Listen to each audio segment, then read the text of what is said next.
Dr. Shannon Walker Library was honestly the most beautiful library I've ever seen. The exterior was just breathtaking with the metal panels and the landscaping and connection to the surrounding community. Inside, they had multiple different zones for different age groups, a cafe area, meeting space, but the part that was really special was the tech space. The podcast space that they included, there was a green room for recording, they had a music studio, they had an engineering studio. The teen space was amazing. It was a LEED certified building. I really liked the sustainability aspects. It really feels like a space that you can go in, hang out for the day, either for yourself or with your family. If you're a young teenager that lives in the neighborhood or a young entrepreneur, you can use that space to really see yourself forward on a project or potentially even as an entry point into a profession. It feels like the program there and what they've done goes well beyond my understanding of a traditional library. It's a place for gathering, a place for learning, and a place for growth. It was just really a nice community amenity, and I think a very innovative use of the space.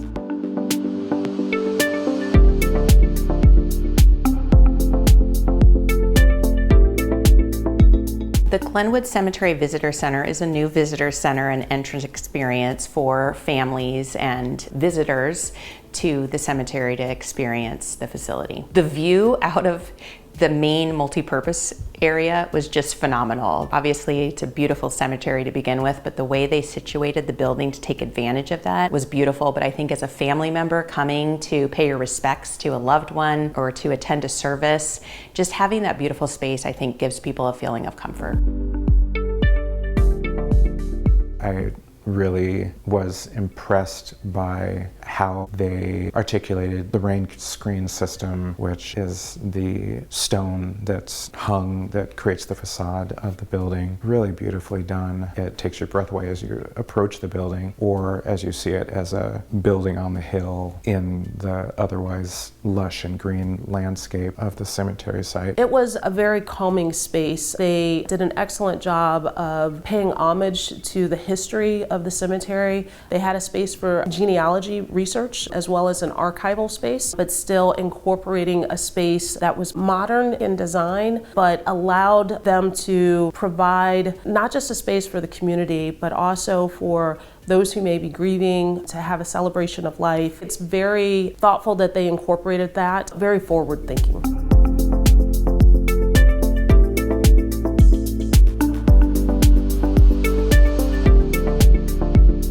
The Trees for Houston Kinder Campus is a new campus for the nonprofit Trees for Houston. They've done a really good job of creating a very holistic, sustainable model. It had a lot of sustainable elements, including rain chains, a water capture system, some of the materials that it incorporated. Because they're taking over such a large space, they've been able to offer a bunch of educational opportunities for school children and community members, both indoors and outdoors, educating them about climate change, about ways to contribute to the community. They also have a partnership with another nonprofit that has enabled them to bring more people in and out of the facility and increase the brand recognition. In addition to being a space where they can provide trees to the community, it's also a place where they do research. They have various plantings where they are testing how species will do with the Houston climate and soil conditions. Being able to use that as an educational facility and as a place for essentially a distribution center really has elevated the organization in a way that I don't believe that they were able to anticipate, and so that's been very powerful in and of itself. It resulted in quite a few more trees being able to be planted within the city of Houston, and they just have done a great job there.